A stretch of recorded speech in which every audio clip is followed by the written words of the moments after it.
Welcome back to another edition of Barber and Haskill's Kitchen. My name is Amanda. Today we are making Halloween cookie pops. Now, you don't have to make these on a stick. I think they look super cute on a stick, so that's what I've done. You can get these treat sticks basically anywhere these days, but Bulk Barn and Walmart for sure have these in stock. We are using some Oreo cookies, which I have pulled apart.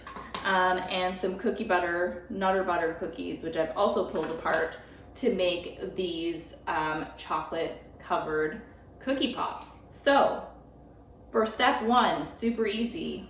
And you can skip this step if you don't want to have them on the lollipop. You're just going to take some of your melted chocolate, and you can use any kind of melted chocolate you want. I've melted up my favorite candy bar, just plain white candy bar, because I like the flavor of the chocolate in it. You're just gonna take these with the stick that's been dipped into your melted chocolate, stick it about halfway into your Oreo like so, and put the top on. Step one, super easy. Now, double stuff Oreos are the way to go for that one because the stick fits in super nicely. I found that the cookie butter ones were a little bit thin on the icing, so I had to go in and add a little bit of peanut butter to make these work. I'm not sad about it because I love peanut butter.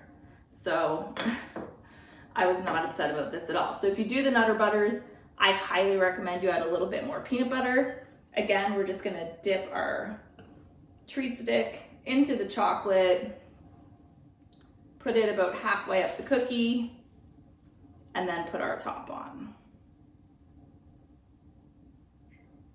And that's it for phase one, super easy. I'm gonna throw these into the fridge for at least 15 minutes, but however long you want, just to make sure that the cookies are secure to your sticks before we move on to the dipping phase. Now, for putting some decorations on these, you can put whatever you want on it. We've got some Oreo crumbs, we have sprinkles, we have little bits of pretzel, we have some candy eyes here, and some black food gel. But you can put on whatever you want, whatever suits you. So I'm gonna pop these in the fridge and we'll see you for the dipping stage. All right, we are back. Our cookies were in the fridge for 20 minutes. I've melted my chocolate. I just melted it in the microwave, 3 100-gram chocolate bars with 2 to 3 teaspoons of butter. You can use any type of shortening or coconut oil as well. It's just gonna give your chocolate that nice, smooth texture. Now, when you're microwaving, do it on 20 to 30-second intervals. Chocolate burns really easily, and if you get it chunky, there's no turning back. So make sure that you're super careful, pull it out, give it a stir. If it gets too hard while you're going around, I would then just pop it in the oven for another 20 seconds, give it another stir, make it a little bit more pliable. And as you're going along, you can decorate and put the eyes and all the fun things you want on them. I did some of them in a green color and used some gel food coloring. I'm gonna do those ones last so that I have everything else done first. So I'm gonna do all the ones that I want to be covered in just the plain white chocolate first. Now, I used a tall cup so that it's super easy to dip these in. And I'm just gonna give you a lesson that I learned yesterday. Tap them this way. Because if you tap them on a vertical, then your chocolate actually runs off the side, and one side will be a little bit less chocolate covered than the other, which isn't fun.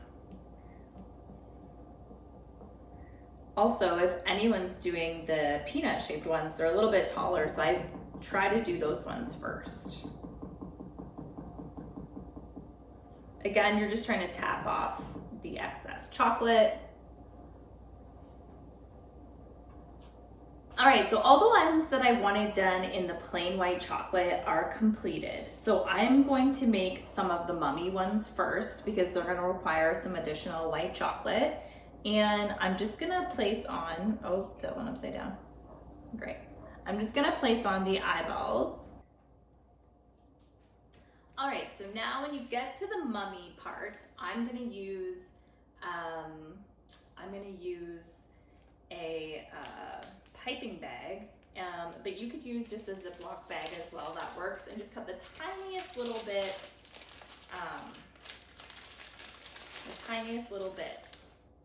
of a hole. You don't want anything large. And then I'm just gonna take the chocolate and literally go back and forth on either side, trying to keep it on the cookie. Now, once all your toppings are on the white ones, you're gonna wanna do the ones that you want green. I'm gonna use some green, but you could use any color. Just so you know, you need a very, very small amount of gel food coloring. If you've not worked with gel before, it's very, very concentrated. And I like to say that less is more. So start out with less than you think you need, and then work your way up if you need to.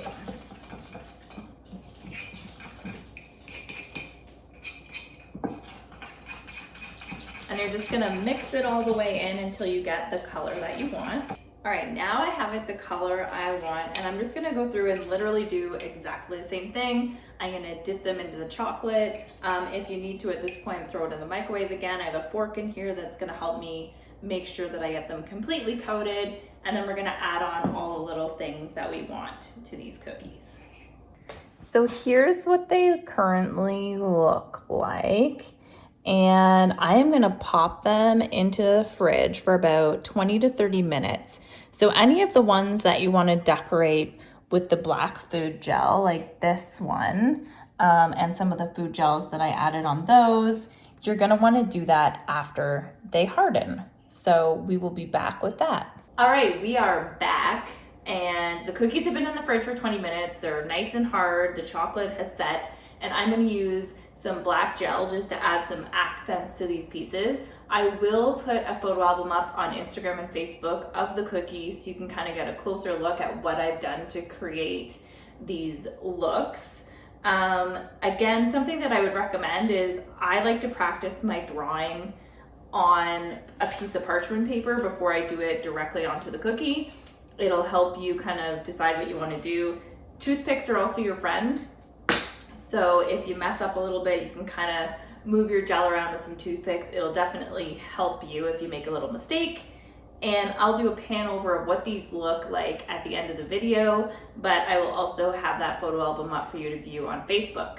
If you have any ideas for upcoming shows, please leave them in the comments below. We would love to hear from you. If you make this recipe, please also tag us on any of the social media channels you follow us on. That would be great. And we will see you in 2 weeks' time.